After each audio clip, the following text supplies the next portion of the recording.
Hey guys, it's Grant. I'm so excited to be making another video for you. It's actually been a while since my last video. I actually moved to a new home and I have a new office and I love it here. I'm super excited to start making more videos for you from this new place. This is really exciting.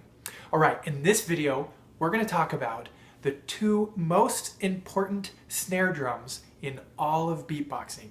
If you want to really become a beatboxer, you've got to learn both of these snare drums, and they're the inward K and the PF snare. The inward K and the PF snare. I'm going to demonstrate them, I'm going to teach them to you, and then I'm going to talk about the challenges that each one presents. And I want to talk about those challenges not to scare you, but so you know what you're trying to overcome, and so you really have some motivation to work hard and overcome them. And then I'm going to talk about the benefits of each one, why you would want to use each one. And I'm also going to talk about when to use each sound. When's the best time or situation in which those sounds are the best to choose, okay? Now, before I talk about it, I have something really exciting to tell you. And that is, if you've been following me for a while, especially if you're one of my beta students and you signed up for my beta videos, then you know that I've been working on the internet's very first complete online learning tool for young people to learn beatboxing. I mean, really, it's kind of the first ever of its kind for beatboxing in general, but it's tailored specifically for teens and preteens and kids and stuff who are interested in learning beatboxing and becoming a great beatboxer. And I'm about to release information about the release of this tool. So if you've been looking out for that, or even if you haven't, just subscribe to this channel or watch your email if you've signed up, and keep a lookout for that announcement just really soon. So I've made it for you, and I don't think I've ever been more excited about anything in my whole life. So, all right, sweet. So let's talk about the inward K and the PF snare. These really key important sounds for beatboxing. We're going to start with the inward K. And before I do, I'm going to take a little drink of water from my very manly cup. All right, so the inward K. The inward K sounds like this. Now remember, every beatboxer's versions of these sounds sound a little different. Yours might sound a little different than mine, that's okay. But this is how mine sounds. Like that. Okay? That's the inward K. Now this is how I make the inward K sound. It's an inward sound, meaning you're taking a breath, right? You're not pushing air out, you're actually taking air in. So it's like taking a breath. But what you're going to do is, before you take that breath, you're actually going to create a seal or a wall blocking the air from getting into your mouth, and you're going to do that with your tongue. So you're going to put your tongue at the top of your mouth, the roof of your mouth, and you're going to spread your tongue out so that it's blocking any air from getting in. If you do this correctly, then you should try, when you try to breathe in, you shouldn't be able to. Okay, it's actually blocking the air. So try to get your tongue into place where it's touching the top of your mouth and it's actually blocking the air from getting in. So if you try to take a breath, it can't get in. Okay, it feels a little bit like you're choking, but not really. Okay, so you want to get to that point. So as you try to breathe in and you have that seal, there's going to be pressure that builds up. And just like almost every sound you make, every explosive sound you make in beatboxing, it's that release. It's a release of air really fast that is creating that sound. It's creating the sound.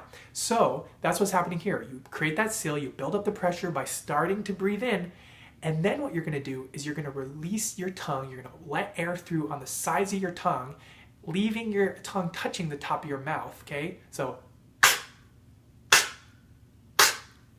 and a lot of beatboxers kind of make a round shape with their mouth, and they can kind of change that shape to get different variations of it. Like that, okay? But it's all the same principle. You're creating that seal, and then you're releasing your tongue, you're letting air go past the sides of it, and you're doing it really fast, okay? That's the inward K, that's how you do it. So the challenges with the inward K. The first challenge is this, is that because it's an inward sound and you're sucking air in really fast, you're gonna choke on your own spit. You're gonna cough. You're gonna get spit in your throat and it's gonna cause you to cough.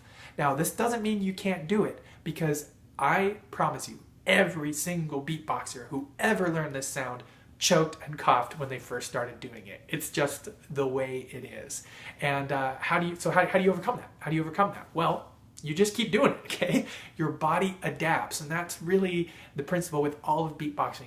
Your mouth, your throat, everything adapts. It figures out a way to do it. It somehow knows what your goal is and eventually figures out that it shouldn't swallow spit when it does that sound. But also, as you get better at it, you won't have to use as much air to make the sound, and that means you won't be pulling as much spit into your throat, okay? So just keep practicing it. Now, the next challenge with it is that it can make your mouth really dry really, really fast. So make sure that you drink water from your manly cups. And then also make sure, you can do it in the shower when you practice, but again, your body will adapt and you'll get better and better at it. And then the last challenge with it is that it can cause you to get too much air into your lungs while you're beatboxing. So when you're doing it in a beat, the other sounds you're doing don't get air out of your lungs as fast as that sound brings in air, and you can end up with too much air in your lungs, which can be just as bad as not having air at all. So in Beatbox Bootcamp, which, you know what, I don't even think I told you that's what it's called. Okay, I gave it away. All right, the thing that I'm making that's coming out for you, the tool, it's called Beatbox Bootcamp. Now you know. Okay, so in Beatbox Bootcamp, I'm going to teach more about breath control, breath management, and all that stuff. But right now, I'll just tell you that one of the best ways to handle this is when you make a kick drum sound, which you're going to make in a beat, like. So I'm making, right? When you're getting too much air, add a little hum behind that kick drum sound, like this. And when you make that sound, it's going to get rid of more air than just the kick sound alone, okay? So that's one way to deal with that problem. Now, if you're just learning the sound, you probably don't even know what I'm talking about. But remember that as you get better at it and you find yourself getting lots of air in your lungs, that's how you can deal with that challenge. So now you know the challenges, now you know how to face them. Do the inward K. So what makes the inward K so popular? Why would you want to use it? Okay, first of all, it's an easier sound to learn. It's much easier than the PF snare, which we'll talk about in a minute. It takes less time to get good at it. So that's one reason that it's really, really popular. So the other reason, though, that people love to use this sound is that you can take a breath when you're doing it. In fact, in order to do this sound, you are taking a breath. So what does this mean? It means you don't have to find another place in the beat to take a breath, and you can just keep going forever. Right? You just go, you just go, you just go, and you go.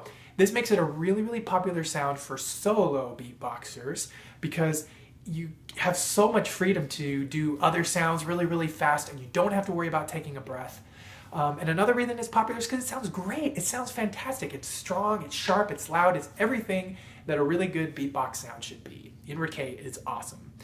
Now, when should you use it? Well, I said it's a great sound for solo beatboxing, right? It just sounds really good because you can take a breath when you do it.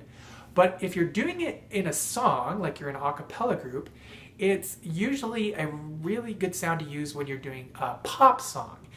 To me, at least, it doesn't sound super good when you're doing a rock song or a ballad or a jazz song, okay? Now, pop songs are becoming really popular in a cappella groups lately. One of the main reasons is because of pentatonics. If you're into a cappella music, or even if you're not, you've probably heard of pentatonics. They're probably the most popular, well-known a cappella group today of all time. And their beatboxer, Kevin, uses this sound almost exclusively. I mean, he can do lots of other sounds, and he has a lot of variations on the inward K, but he does this almost exclusively, and pentatonics does mostly just pop music. That's mostly the songs that they do. So if you're doing a lot of pop songs in your group, this is a great sound to use. You get to take a breath, it sounds loud, it sounds unlike anything people have ever heard, and so they're just like, wow, that's really impressive, and it's easy to learn. So the inward K, do it. It's awesome. Have fun with that. All right, now let's talk about the PF snare. Now, this sound is not as easy as the inward K, but I'm going to give you some really good reasons for why you should practice it, even though it's harder to do. So we'll talk about that. But the PF snare gets its name because of the two sounds that make it up. The P sound and the F sound, it sounds like this. In a beat, it would sound like this. Okay, that's the PF snare. It is a really great sound, and this is how you make the PF. One of the reasons I'm making this video is because a student reached out to me and he told me, I love beatboxing, I'm in an a cappella group, it's so much fun, but I tend to only use the inward K and I don't use the PF snare because I can't, it's hard, I can't seem to get it right. He also mentioned that one day he wants to be in a popular, well-known a cappella group, and a very well-known beatboxer told him that he should learn the PF snare if his goal is to be a beatboxer for an a cappella group, in a big a cappella group in the future. So he said, "How do you do it? How do you do it?" Well, I hope my answer answers this question for you, student. You know who you are, but this is what I would teach you. This is what I would say. If I were with you right now. But the rest of you can learn this as well, okay? So the PF snare. One of the first key things to remember about the PF snare is it just takes a long time to learn, okay? So don't give up on it early. Keep going. Like most beatboxing sounds, you'll try, you'll do it, and then one day, you'll hit it. You'll hear it. You'll go, oh, hey, that sounds right. It may not sound perfect, but you're like, hey, I think that's it. And then you keep going from there, and that little glimmer of hope pushes you forward to keep practicing and moving towards that perfect version of the sound. Okay, so that's what you got to remember with the PF snare. But the next thing to remember is, or to watch out for, is to make sure that you're truly making a P sound. Okay, so a lot of times, and I've made this mistake before in teaching beatboxing. Beatboxers have said the PF snare is just like making a kick drum, but you're adding an F to it. Well, it turns out that is not actually true.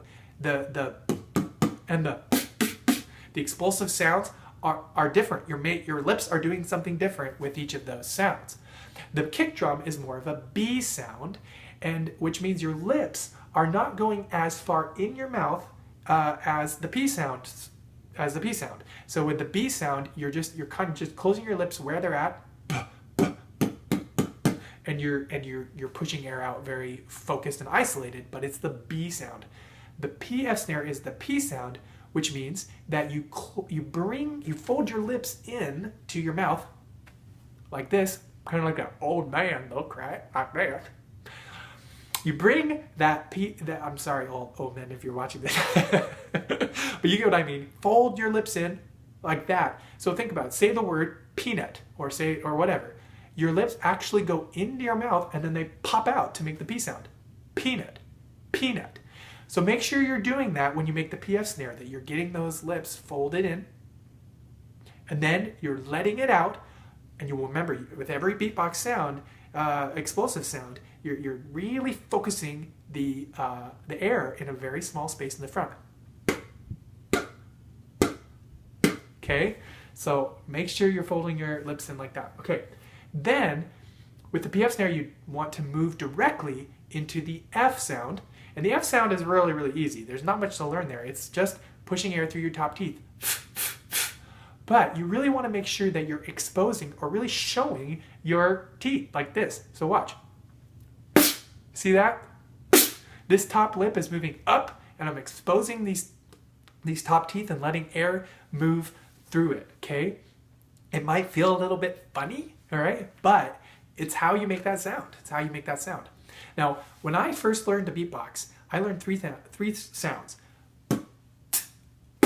And that's all I knew. So I think one of the reasons that I was able to get good at that sound is that I didn't have an alternative. I didn't hear anyone else making another snare drum sound but that one when I first started learning. So I focused and practiced really, really hard. And at first it sounded very airy. It sounded weak.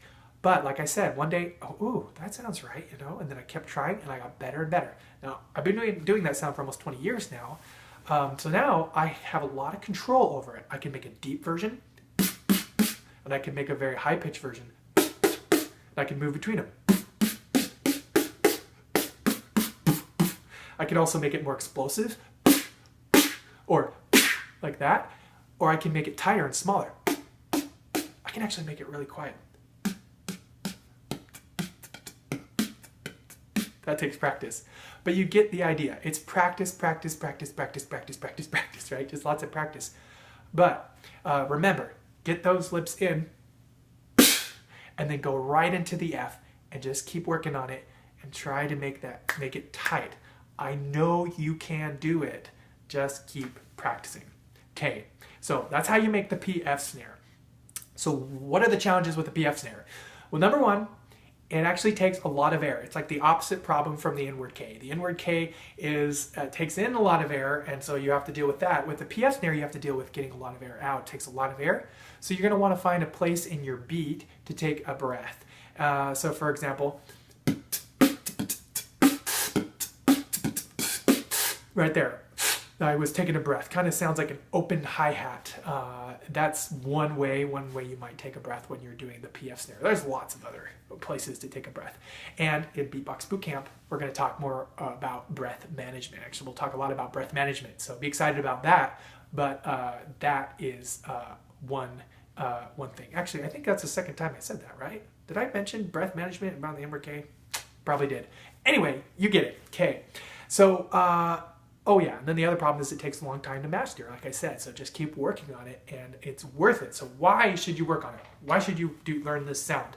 Well, first of all, it sounds like a real snare drum. In fact, in my opinion at least, I think it sounds more like a real snare drum than any other snare drum sound you can do in beatboxing. The inward K is strong, it's loud, it's awesome, it's useful, but it sounds more electronic, it sounds more unworldly. It doesn't quite sound like a real snare drum. If you watched my beta videos, I talked a little bit about what a snare drum is and how it works, and the PF snare just sounds like a real snare drum.